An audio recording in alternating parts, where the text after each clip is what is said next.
ஒரு காரணத்திலும் பள்ளிவாசலில் சத்தத்தை கூட்டக்கூடாது. பள்ளிவாசல்ல நின்று சில பேர் காட்டு சத்தம் போடுறாங்க, தேவையில்லாம இங்கேருந்து சத்தம் போடுறது, அவர் அங்கேருந்து ஓய்ங்கிறது என்ன சத்தம். இப்போ போன்ல ஏதாவது ஒரு கோன் வந்துட்டு வைங்க, இங்கிருந்து ஹலோ ஹலோ வந்துட்டேன் இங்கிருந்து ஒரு போறாராம், ஊருக்கு பூரா சத்தம் போட்டுட்டு. பள்ளிவாசலிலே போன்ல அட்டன் பண்றதே தப்பு. இதுல நீ சத்தம் வேற போடுறீங்க. அல்லாஹ் யர்ஃபா சௌத், சத்தத்தை உயர்த்தக்கூடாது. சில நேரங்கள் அங்க போடுற சத்தம் எல்லாம் பார்த்தா காட்டு சத்தம். சில நேரத்தில் பேசிமாம் ஒரு நிமிஷம் பிஞ்சிட்டாரு வைங்களேன், அவ்வளவு பேர் எங்க மணி என்னாச்சு, உன் தொழுகையே வீணா போயிடும். நீ சத்தமே போடக்கூடாது. இதுல ஒரு பேசிமாம் ஒரு நிமிஷம் பிந்தி வரலாம், 2 நிமிஷம் பிந்தி வரலாம். அவர் பாபந்தியா அந்த பள்ளியில தொழுகிறார், அவர் வந்துதான் ஜமாத்து நடத்தணும். அவர் ஒரு 5 நிமிஷம் லேட்டுன்னு அறிவிக்கிறாரா, அவர் வர்ற வரைக்கும் ஜமாத்து நடத்தக்கூடாது. அதுதான் ஷரியத், அதுதான் நபியின் சுன்னத்.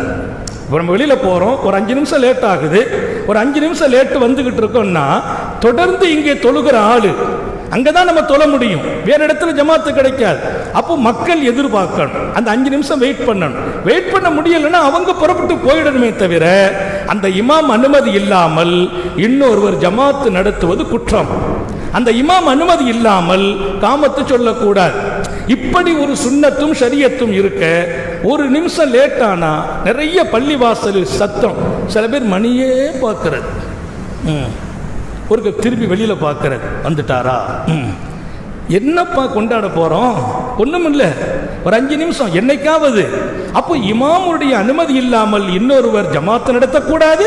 அந்த பள்ளியின் பிலால் அந்த இமாம் வராமல் காமத்து சொல்லக்கூடாது. ஆனா சில நேரங்களில் அதிர்வான தகவல்கள், எழுந்திருச்சு சத்தம் போடுறது, வந்தவங்க நாங்க அவசரமாயிட்டு இப்படியே பிந்துனா என்ன பண்றது, நீ வெளியில போய் தொழுதுக்காங்கிற. உனக்கு அவ்வளவு அவசரம்னா நீ பள்ளிவாசல தொழ வேண்டியது இல்லை. இமாமினுடைய அனுமதி இல்லாமல் இன்னொருவர் ஜமாத்து நடத்தவும் கூடாது, அந்த பிலால் காமத்து சொல்லவும் கூடாது. அந்த இமாம் வந்துதான் தொழுகை, அதற்கு உட்பட்டால் இங்க இருக்கணும். இல்லைன்னா நமக்கு அவசரம்னா நமக்காண்டி சட்டத்தை மாற்ற முடியாது.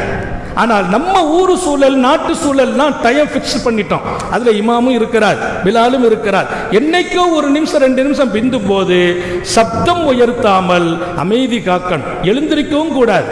இமாம் வந்த பின்னால் காமத்து சொல்லும் போது கது காமத்து ஸலா சொல்லும் போதுதான் எழுந்திருக்கணும். காமத்தினுடைய துவக்கத்தில் இமாம் மட்டும், முஅஸ்ஸின் மட்டும்தான் நிக்கணும்.